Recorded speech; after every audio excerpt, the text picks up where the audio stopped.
Në çdo vend të botës, më fal, ndodhi të vritet një biznesmen i rëndësishëm në gjuhën e tij. Pra, shteti ngrit dyshimet dhe nuk e trajton, më fal, se çdo vrasje ka rëndësinë e vet, jeta e njeriu ndodhet kudo. Por, duke qenë se jemi në rrethana të veçanta, edhe interesi, edhe përkujdesi, edhe mënyra se si u zhvilluan dhe ngjarjet më pas në këtë paqartësi, këto i jep një rëndësi të veçantë. Ti nuk e asi pengesë pastaj që t'ja kthesh prokurorisë jurisdiksionit të përgjithshëm të zakonshëm, siç edhe kjo e zakonshme ja ka çuar atyre.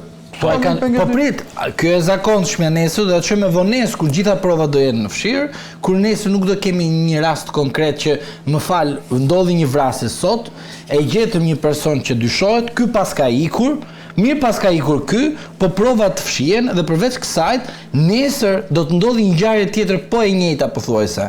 Që ka ndodhur? A ka ndodhur në Shkodër? A ka ndodhur në Shkodër sa herë janë vrarë? Edhe një, sa herë ka ndodhur në për Shkodër, në shumë vende të tjera. Ka ndodhur ngjarje. Çfarë kemi bërë ne? Ja kemi lënë prokurorisë së zakonshme. Dhe në një moment të dytë, kujtohet prokuroria e zakonshme kur kanë pastruar oficerët dhe këto me radh ato punat e tyre, ato e din vetë ata vet. A e kupton? Edhe pastaj shkojnë ja jep asaj prokuroria dhe thotë më fal, po unë po shpall mos kompetencë, sepse nuk është e mua. Them shumë si sanitar se sa si hetues. Urdhëro? Ata ashtu janë, sanitar janë, po janë sanitar me grada. Se që më ndonë të ja? Janë sanitar ata. Okej. Vërtet logjike. Jo, unë jam i qëndrimit që ata janë sanitarë dhe derisa janë sanitarë janë treguar disa prej tyre që e bëjnë punën ashtu në mënyrë kaq shumë të komode dhe për fitimin e tyre.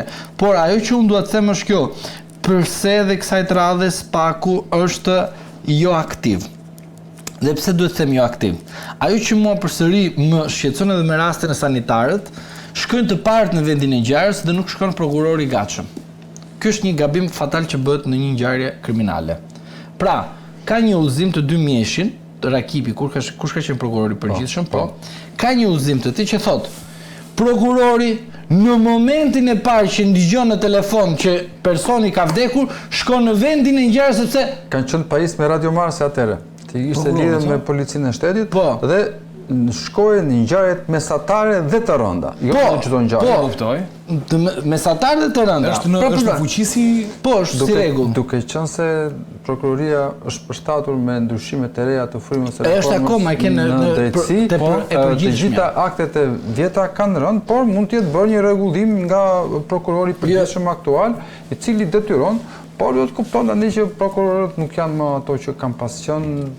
Dikush për shembull mund të jetë femër, mund të jetë me një fëmijë të vogël, se më fal se po e marr si shembull. Po, dhe nuk shkon dot. Po tani të shkosh në darkë në Salari, të nisesh nga mund ta kesh shtëpinë në Tiranë për shembull, po se ke se mund të jesh në shtëpi. Emëruar atje e drejtë është. Sa po ke ardhur në shtëpi të njoftojnë, ti s'ke makinë. Unë me sa kam parë nuk është shfuqizuar, është akoma në fuqi, ka prokurori i përgjithshëm në kompetencën e tij, pavarësisht se thot kolegu këtë gjë, jam dakord me të sepse ka për interpretim, ka vend për interpretim, por nuk është fuqizim, por kjo është detyrë e kodit procedurës penale. Heqim udhëzimin në fuqi apo jo, po kodi thot qartësi. Veprimet të gutshme dhe të mundshme dhe menjëherë komunikim. Prokurori ndjek dhe kontrollon hetimin. Sepse është ai garanti për të garantuar edhe përgjegjësi në fund fare. Edhe përgjegjësi. Pavarësisht se çfarë ndodh në fillim siç përmendet ti. Po, përgjegjësia në fund fare mbetet atij për hetimin. Nga sanitarët. Pa, e kupton tani çfarë ndodh? Po, fal. Se dhe ti, po, jam dakord me ty, jo. Jam dakord shumë sanitar. Jo, të falenderoj që më vendos në kuadrin e dur, më fal se ndrëshjesna, herën ti më thuaj. Vlla, unë jam këtu për këtë punë, e kupton? Të ndodh avokat se unë nuk të lë. Kena shumë sanitar. Në shumë ngjarje dhe vitën përpara dhe në ngjarje të rënda në Tiranë me personazh shumë të njohur vitën përpara, shkonte policia që shkon prokurori. Edhe të gjithë me prokurorin janë aty. Do të shkoj prokurori sepse prokurori në vend ngjarje ka thënë lindej një udhëzim, ka qenë një formular ishte apostafat për vend ngjarjen ai, ku liheshin detyrat. Detyrat aty. Vendimet sepse kur ti shkon në vend ngjarje ti krijon një ide shumë të qartë për ngjarjen. Edhe për ngjarje po, edhe për ngjarje dhe jep edhe një reputacion tek publiku që prokuroria shkoi në vend ngjarje. Çfarë ndodh këtu? Ti shikon vetëm punojës policia aty dhe një prokuror që t'japi udhëzimin nuk ka. Po të shikosh në çdo ngjarje kështu ndodh. Ndodh një ngjarje del policia aty. Nësa ngjarje kam shkuar unë vetë dhe kam gjetur dhe prova, Edhe Çaj, ke marrë me vete pastaj duke bërë muze. Jo, kemi marrë me vete, kemi bërë, kemi thënë që kemi ndihmuar hetimin, keni lënë një gëzhoj këtu. S'mund të jetë një gëzhoj aty. Po mirë, po Shko ti gjej stampa makinë. Gjithë duan, po beko, po. Po ti merr ti bën një emisione dhe ti tregoj. Kështu që pra, je dakord me atë që unë, pra ti s'do biesh dakord, po jo, unë jam detyruar të oponenca her pas here, po bie dakord, sepse unë në këtë emision vërtetëm bie gjithmonë. Duhet të themi që çdo ngjarje kriminale që ndodh në publik, në të njëjtën kohë duhet edhe spaku të dalë në terren, sepse arma si është gjetë, e lishme pa lishme, po, atë nuk e hetoj unë, nuk e hetojmë ne në studio, e heton organi posaçëm, ja kemi ngarkuar me ligj. Pastaj çfarë ka ndodhur? Pse kjo duhet të ishte kështu? Pra, kjo ngjarje dhe a ka grup kriminal nga mbrapa që është një biznesmen i përfshirë dhe është viktim? Ky grup biznesmen a ka pasur ndonjëherë konflikt me ta dhe çfarë konflikt ka pasur? Është referuar ndonjëherë një ngjarje, një konflikt i mundshëm ose momental dhe në atë konflikt prokuroria e zonës nuk ka marrë atë që duhet të marrë, çfarë veprimet e duhura. Pra, të gjitha këto nuk janë vetëm thjesht vetëm për ngjarjen që ka ndodhur kjo ngjarje. Kjo mbaroi, viktimën e kemi, faktet penale e kemi, të gjitha e kemi. Dihet që një ditë do të zbardhet e vërteta, por që të zbardhet e vërteta për mendimin tim duhet të dalë në terren të dy prokuroritë dhe mos të luajnë në fund fare dhe duke të ndihmuar krimin organizuar. Krimin organizuar në fund fare. Okej. Mos harro. Unë kam shënuar të gjitha këto dhe do përpiqem kur bëjmë ato ndarje ti theksojmë. Beko, një nga veprimet e para që do bëjë për t'i dhënë qartësi kësaj ngjarje, për ta përmbyllur këtë temë dhe për të kaluar ndoshta edhe me të tjerat. Para një të vjen vendi ngjarjes, sepse si thash vendi ngjarjes është shumë i rëndësishëm, prokurori ndihmon, krijon ide, është krejt ndryshe nga letrat dhe krejt ndryshe nga vendi ngjarjes. E dyta do merrja pjesë në pyetjen e personave, siç u shpreh këtu ka dhënë deklarime të fundit, do të konstatoj atë rrjedhshmërinë, logjikën, qëndrueshmërinë të deklarimit të tyre, sepse një person që ka përjetuar një ngjarje ka shumë të lehtë ta riprodhojë atë disa herë në çdo kohë dhe të jetë konstant edhe gjatë ftohtë në kuptimin pa marrë goja, pa emocionuar, flas pa emocionuar për ato që thos, sepse ngjarja emocionore në shtërën. Dhe pastaj do veproja me provat shkencore me të tjera nësa kanë dalë, ndoshta do jetë shumë e rëndësishme edhe për prokurorin, për vetë njohuritë e tij për një hetim të thelluar që vetë të kuptoj se çfarë bëhet, sepse ai është përgjegjës për të ditur se sepse ngjarja është, siç e tham, shumë e rëndësishme. Jemi me idenë e zhlimës, me propozimin që në ngjarje të tilla kriminale, nuk po flasim ndoshta për këto, për konflikte banale që ndodhin, nuk e di, apo me vrasje që ndodhin, të marrë pjesë edhe spaku për ngjarje të tilla ku ka dyshime që janë mbi 3-4 persona. Ka ndodhur që ata kanë ardhur disa herë në ngjarje. Kanë ardhur? Po si kemi marrë pjesë në disa ngjarje, ne kemi qenë dhe është vinte vet po më thua. Po pra kanë ardhur aty ata, ka ardhur prokurori i gatshëm, grupi i gatshëm që ka qenë dhe është diskutuar kujt i përket kompetenca, edhe ne kemi marrë pjesë dhe pastaj duke qenë se ishte pa qartë për disa ngjarje në momentet e para, janë bërë veprimet nga ne, disa i kanë vazhduar vetë ata, kanë marrë përsipër kompetencën dhe kanë vijuar ata. Pra si rregull kanë ardhur në disa vende, por duhet pa pastaj sipas rastit. Ka dyshime këto prokurorit Beku që janë pak më larg Tiranës, pak më larg qendrës që diskutohet edhe aspekti profesional se siç tha Zhlina, janë në përgjithësi janë prokuror të rinj, nuk kanë eksperiencë. Ngjarja është komplekse, pavarësisht se policia bën shumë veprime hetimore dhe edhe kanë dhe specialistë, sepse është punuar në rang drejtorisë vendore, që është drejtori e rëndësishme, por besoj do ketë marrë specialistë nga qendra që të zbardhin plotësisht ngjarjen. Unë do shikoja shumë, nuk e di, po t'isha prokuror, Bekë do shikoja pak aspektin ekonomik, që në parë. Po s'mund ta shikosh aspektin ekonomik për motivin. Shiko. Jo më dakord për gjën e parë, po. Tu mendoj që unë këndura asaj që autori i dyshuar duhet paraqitet vetë. E ka detyrë morale, nuk shpëton ai. Vetëm rëndon veten. Ai dakord. Dhe do heqë edhe një bar nga vetja. Po s'u ka për 6-7 muaj. Ç'ti bëjmë në kësaj gjëje? Po më mirë, dakord. Ai kudo që të shkojë, do kapet një ditë, se nuk ka shpëtuar njëri. I kanë kapur për gjëra të vogla, i kanë kapur në Malajzi, në Singapore, që kemi nxjerrë ne, jo më për këto që nuk ka shpëtim. Por, kështu do të lehtësoj veten, do shpjegoj edhe një herë, ose se po flas, mund të jetë edhe i pafajshëm, se të gjitha ngrihen si versione ato se kanë bërë unë, ose kanë bërë diçka, po s'kan bërë këtë. Dikur deklarimi të pandeurit, se po i quhet pandeur, ka qenë mbretëreshe provave thuaj me sistemin e vjetër. Dhe ai për gjitha këto po dhe sikur tjetë autorët, e shpjegova, ta thotë që po e bora gabova ose si ka ndodhur ngjarja dhe do të lehtësohet goxha, do jetë mirë për të. Ajo që u bë. Pak sa mund ta kështu, sa mund ta riparoj. Pastaj çfarë thon këta që pas ka fol me gruan e viktimës dhe ai ka thënë që jam e qartë, jam këto, pastaj janë gjëra shumë. Okej, Beko, faleminderit. Zhlima, shumë faleminderit për gjithë informacionet. Ne do të kalojmë tek një tjetër çështje. Do të ndalemi tek ish kryebashkiaku i Tiranës, Erion Veliaj. Këshilli i Ministrave e ka shkarkuar zyrtarisht. Do ndalemi në dy çështje këtu, sepse do të flasim pak edhe nga pikpamja e drejtësisë, si trajtojmë gjithnjë në skenë krimi, për të kuptuar se si funksionon ligji dhe sa respektohet ai, pra ligji dhe kushtetuta në Shqipëri. Të ndalemi pak tek aspekti që tashmë presidenti Begaj ka dekretuar zgjedhjet e pjesshme lokale, pra të parakoshme, për 6 bashki. Përfshirë edhe Tiranën, mos gabohem, është përfshirë edhe Tirana. Mirë, po duket si ka plasur një debat publik tashmë që ka një përplasje mes dekretit që ka bërë Begaj, mes vendimit të Këshillit të Ministrave dhe kushtetutës, neni 115 i kushtetutës. Zhlima, e nisim bashk? E nisim bashk dhe unë dua të parashtroj tek opinioni publik që kjo nuk është avokati ndaj zotit Veliaj, por është ndaj parimit të së drejtës dhe gjithmonë duke u bazuar tek një shtet i së drejtës, por edhe kushtetues dhe përveç kësaj dua të ju parashtroj përpara jush që neni 115 i kushtetutës parashikon shumë qartë që kur kemi të bëjmë me shkarkimin nga Këshilli i Ministrave të një kryetarit bashkie, duhet patjetër të kemi jo thjesht pjesën vetëm formale të asaj që ne themi të pjesës së të drejtës për të dëgjuar, por duhet edhe patjetër që të kemi dhe atë që ne duhet patjetër si shtet së drejtës të japim tjetrin të çdo mekanizëm, çdo mënyrë që ai të shprehë dhe të kërkojë edhe të ankohet ndaj një vendimi që është marrë kundër tij, që është rasti i zotit Veliaj. Zoti Veliaj është shkarkuar nga Këshilli i Ministrave, është shkarkuar nga partia e tij, është shkarkuar nga kryetari që vetë ka emëruar kryetar Bashkie të Tiranës në 2019-ën.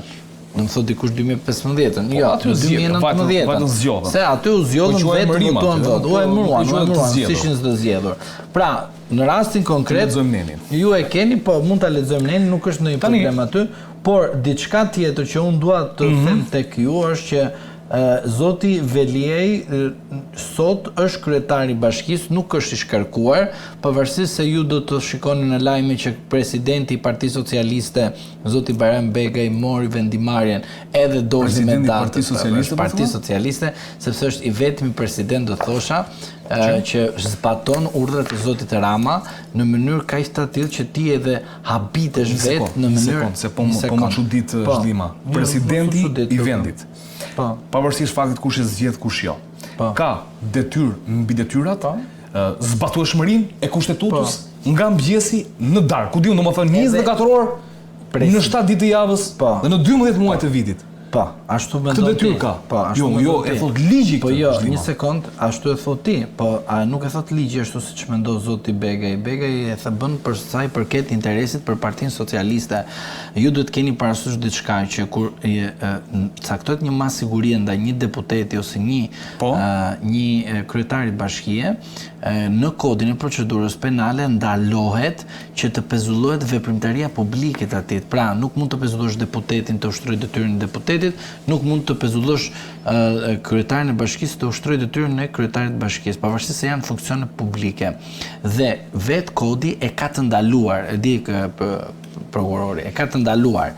Pse ka të ndaluar? Sepse ne e dim shumë mirë që në aspektin politik çfarë bën kur pushtetin e ka një person, si rasti i Ramës, çfarë do të bëjë? Do vendosi mekanizmin politik që është arresto kundërshtarët e mi që unë të kem sa më lehtë punën. Prandaj, rasti i zotit Veliaj është i tillë që u arrestuar dhe nuk mundet ta marrim të mirëqen që ai duhet të largohet nga detyra për shkak se ka 3 muaj mungesë. Kjo. Tjetra, për sa i përket pjesës tjetër që është akoma më e rëndësishme, në kushtetutë është vendosur që kemi pushtete. Është pushteti ekzekutiv, pushteti gjyqësor Dhe pushteti legislativ i parë, por ama ekzekutiv kemi edhe një gjyqësor. pushtet tjetër, që është pushteti vendor, që është zoti Veliaj, që do të thotë, jo, pushteti jeni më vonë, pritet, mos u nxitoni, ngadalë. Se duam dhe me atë tortën tonë. Larg qof. Ndjemi mirë kur ngadalë po vjen të gjithë, po thjesht ne duke bë. Jemi pushteti me gjithë pushtetet që jemi pikëqyri të gjitha. Po, inshallah të kishim edhe këtë gjë tjetër që pushteti mediatik të rrezoj pushtetin e Ramës. Do ishte shumë akoma më bukur kjo. Pa, gjithsesi, në një moment tjetër. Tani, po ndodhe kundërta. Duke parë gjithmonë ashtu siç unë e mendoj të vërtetën parimore dhe asnjëherë emocionale, sepse duhet në raste të tilla mos flasim me emocion. Unë zotin Veliaj asnjëherë në jetën time se kam votuar e s'do ta votoja. Mirë. Me qartë. Por unë nuk mund të them që mirja bën Veliajt. Por unë mund të them që shiko se si socialistët ja fusin njëri tjetrin.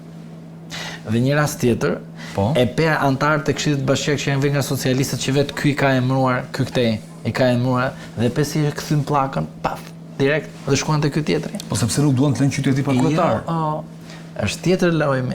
Lajmi është kjo që sa shumë servila kanë marrë këta, që do të thotë, ky ka marrë servilat e Ilir Metës, të Lul Bashës, të Sali Berishës. Kush i mori? E rrethuan këtë. Servilat, servilat e rrethuan këtë. Ishte me pushtet nga mjes deri në darkë. Të gjithë servilat që i kishin këta të tre, i mori ky. Sa po iku ky, te Këshilli i Bashkiak e 5 u votun vet, gjithë servilat aty kanë shku te ky tjetri këtu. Tani, ashtu si kanë përfunduar edhe të tjerë që i tham emrat. Përfundoi edhe ky. Ti mendon nga gjithë ato servila po doli më i fortë do vazhdoj ky të qëndroj me servilat që ka rreth vetes, që i ka marrë transferim nga njëri te tjetri kanë shkruar që servilat marr paktit. Pra kur të shkeli dikush tek servilat, më kupton? Po, syrin që janë më i fortë se ky, gjithë servilat do ikin dhe ky do bëhet përfundojë si ky tjetri. Sepse kështu është natyra njerëzore. Pra, njerëzit të cilët rrethën një person, e rrethën për shkak të servilizmit. Po ka dhe njerëz që kanë dinjitet. Tani është e vështirë kjo gjë, nuk i gjen dot. Do të gjesh më shumë vështirësi. Pastaj, nga aspekti ligjor tani. Aspekti ligjor. Bravo. E tham tani në emocional, nuk tham problem. Pra nuk e tham qëllimisht. Tham tani të shkrim te ligjori. Në nisën e 162, po. Çfarë thotë? Përdori Bashkisë shkarkohet me vendim të Këshillit të Ministrave në rastet kur a. Kryen shkelje të rënda të kushtetutës ose ligjeve. 2. Pra pika B. Dënohet për kryerjen e një vepre penale me vendim të formës prerë nga gjykata. Dhe C. Propozohet për shkarkim nga Këshilli Bashkiak përkatës për mos paraqitje në detyrë për një periudhë 3 mujore të pandërprerë. Paneli 62. Pika C është kjo që zbatoi Këshilli Bashkiak të Tiranës. Po shko tani te fjalë gjithashtu, shko pak më poshtë dhe thë. Gjithashtu, kryetarët e bashkive mund të shkarkohen kur ka një vendim të formës prerë për kryerjen e një vepre penale. Zakonisht ka shumë kryetarë që jetohen për kryerjen e një vepre penale apo kanë një mas arresti në fuqi gjatë kohës së hetimit, gjykimit, por kjo nuk mjafton si shkak për nisjen e procedurës së shkarkimit. Duhet një vendim i formës prerë që po kush e ka thënë këtë? Po një sekond. Ja, se kush e ka thënë këtë? Përfundoje. Ndërkohë, po kështu, në rast të mos paraqitjes në detyrë për një periudhë të pandërprerë prej 3 muaj, Këshilli Bashkiak mund t'i propozojë Këshillit të Ministrave shkarkimin, edhe në këtë rast propozimi duhet të jetë i shoqëruar me dokumente provuese të mungesës në detyrë për një periudhë 3 mujore. Që do të thotë çfarë vullneti ti nuk shkon sepse duhet keni parasysh që ne në dëgjë mua, më dëgjë, këtu e thash të gjitha i thashë. Ligjit për vetë qeverisje vendore, kush është libri që keni bërë ju?